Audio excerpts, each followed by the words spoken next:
Bagong henerasyon ng mga negosyante ang aming nakilala sa nakaraang bazaar ng Yabang Pinoy. So ako si Stephen, may-ari ng Nipa Foods. Nagsimula yung negosyo ng nakaraang taon, Disyembre. Kakabalik ko lang galing England, ng UK. Tapos parang naramdaman ko lang na parang lagi natin pinamamigay, puro dried mangoes lang, puro banana chips. Hindi naman sa hindi nila gusto, di ba? Pero pakiramdam ko, mas maraming pwedeng ibigay ang Pilipinas. Isa sa exhibitors ng Yabang Pinoy Global Pinoy Bazaar ang Nipa Foods. May pinagmamalaki ang kanilang mga produkto mula sa iba't ibang lugar sa Pilipinas. Pagbalik ko dito, pinag-isipan ko yon. Bumisita ako ng may mga weekend markets, mga trade fairs. Tapos yung sa mga paglalakbay kung saan sa probinsya. Ayun, nakamit ako ng mga suppliers na pumayag naman na ibenta sa akin yung mga produkto nila. Masasarap, no? Pero yung lagi kasi nating complaint sa mga Filipino products, bad packaging and bad branding. Kung masarap na pagkain ang pag-uusapan, hindi papahuli ang pagkain Pilipino. Pero ano naman kaya ang improvement na ginawa ng Nipa Foods sa packaging ng kanilang mga produkto? Yung unique selling point namin ay sa packaging. Hindi lang yung ganda ng packaging, pero yung siyensya sa likod ng packaging namin. Kasi puro kami mga science graduates din, food tech, may mga food tech din kami kasama sa negosyo. So pag dumadating sa amin, nire-repack namin. No? So yung karaniwang tumatagal lang ng mga isang buwan, ganyan, na binibenta nila, pag sa amin, pag nire-repack namin, isang taon tumatagal. Bukod sa kanilang mga produkto na mula sa Southern Tagalog, may mga produkto din sila na kahit Pilipino ka, ay marahil hindi mo pa natitikman. Meron din kaming cashew butter. Instead of peanut butter, cashew butter naman. Gawa naman siya ng mga nanay galing Bataan. Ayun, masarap yung gawa nila. Yun din yung mabenta sa amin. No? Meron din kaming palapa na traditional Maranao condiment. Galing Lanao del Sur. Sa Maranao, para tong bagoong nila eh. Hinahalo nila sa kanin, sa tuna. Hindi natin alam to kasi hindi naman masyado siyang tumatagal. Tapos hindi naman umaabot sa Manila. No? So doon ako natutuwa pag nakakahanap ako ng mga ganong produkto na masarap na hindi naman alam kahit sa atin dito sa taga Manila. Meron din kaming tamarillo jam na galing Benguet. May mga farmers doon na kinokontrata para magtanim ng organic tamarillo jam. Para sa mga nais na magnegosyo tulad ng Nipa Foods, ito naman ang maibabahagi ni Sir Stephen. Sa akin, lakas lang ng loob eh.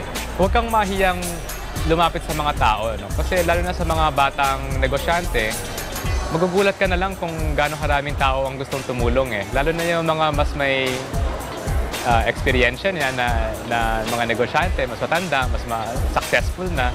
Gustong-gusto nila tumulong sa mga bata. No? So, tanong ka lang ng tanong, hanap ka lang. Tapos magugulat ka rin na maraming suppliers, lalo na yung mga local suppliers natin.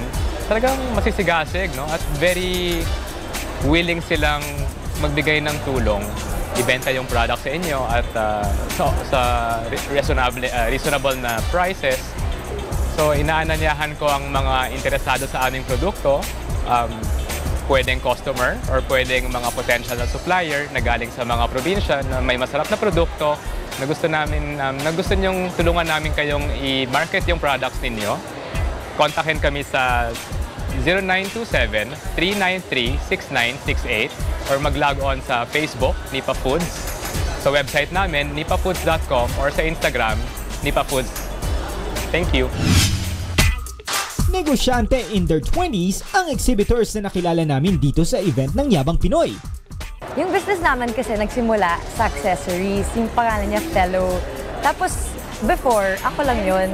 And then eventually, kaming dalawa. And then we decided that mas gusto namin ng clothes din. Well, kasi nagsimula sa kung ano gusto namin suotin.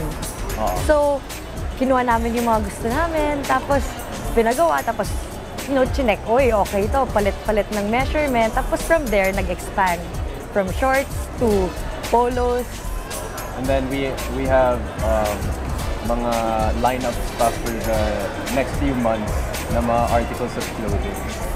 Para sa mga mahilig mag-post ng OOTD o Outfit of the Day, meron silang Rock para tulungan kayong magplano ng inyong susuotin.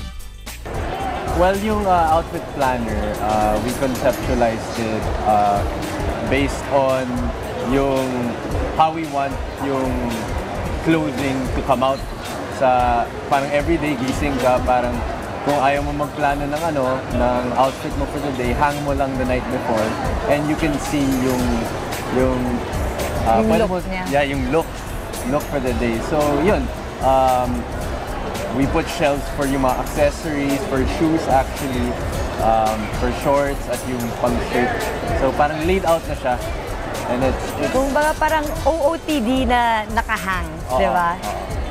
Pagpo-post sa social media ang naging paraan ng Common Wear Clothing para maabot ang kanilang mga buyer. Actually, nag-start actually, kami na college students dapat. Pero nakita namin na maraming working people na bumibili. Tapos pati yung mga moms bumibili for gifts. Para sa mga anak nila.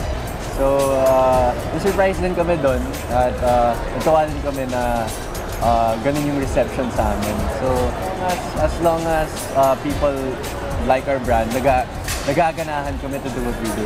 Kailangan Yeah, yung mostly- presence online is sobrang importante talaga. Kasi kahit isang day, wala kang tinweet or in Instagram, parang nakakalimutan ng tao eh. Yeah. So, kailangan palagi kang nandun. Hello everyone! Ako si Daniela. Ako si Anton. And we're from Commonwear. Please follow us on Instagram at Commonwear. And follow us also on Facebook. It's www.facebook.com/commonwearclothing. Thank you! Thank you. Thank you, Yamang Pinoy!